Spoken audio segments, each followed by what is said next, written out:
Alright, so in this video I'll be talking about the common problems you'll have with 360 flips, but I highly recommend you take a look at my 360 flip trick tip first because this is just a supplement for that video. So one common problem you may have with 360 flips is you do the 360 flip and you actually get a 270 flip instead. So to fix that, what I would do is when you start the 360 flip, make sure you pop down vertical. You don't want to just pop the board like that. You actually just want to pop the board down vertical and then scrape your tail along the ground. That's how you get your rotation. And make sure you scrape the board ahead of you. That's how I kind of think of it. And another reason why the board can be doing a 270 flip is because when you do the trick, you actually twist your legs and try to land your 270 flip.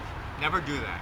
What you want to do is every single time you do the 360 flip, try to land parallel to where you started. Even if you don't think you'll make it, always land parallel to where you started. Never twist your legs. So the next common problem is when you do the 360 flip, you actually just get a half of a flip and you land on the board or somewhere around the board. The reason why is some people actually take their foot and try to kick the board, and that's what gives you your half flip. And to fix that, along with popping vertical, which you should always do, what you want to do is when you're dragging, remain in contact with the board throughout the whole entire drag. And to get a good flick, how I think of it is when I'm up to here, I just try to get my front foot in the board. I really just want to get my foot in there and just flick out. And also remember to be flicking forward as well. Alright, so the next common problem is when you do the 360 flip, you land something like this, where one foot is on the board and the other is somewhere around the board. And the reason why that's happening is simple, you're just not tucking your legs in. So when you do the 360 flip, once you flick the board, you're going to tuck both of your legs into your body so that your feet are going to be hovering over where the board is flipping, so that when it's done flipping, you'll just extend your legs and land on the board. Now here's a common problem that would pretty much happen to everybody. What happens is you do the 360 flip and your front foot lands somewhere over here and your back foot lands somewhere by the nose.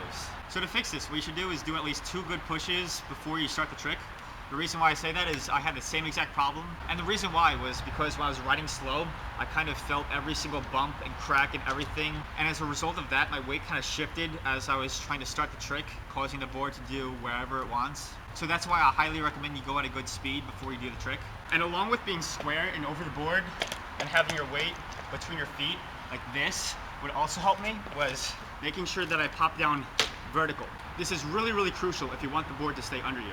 And also what you should do is when you pop the board down, remember to scrape the board towards your nose like that. That could also help you.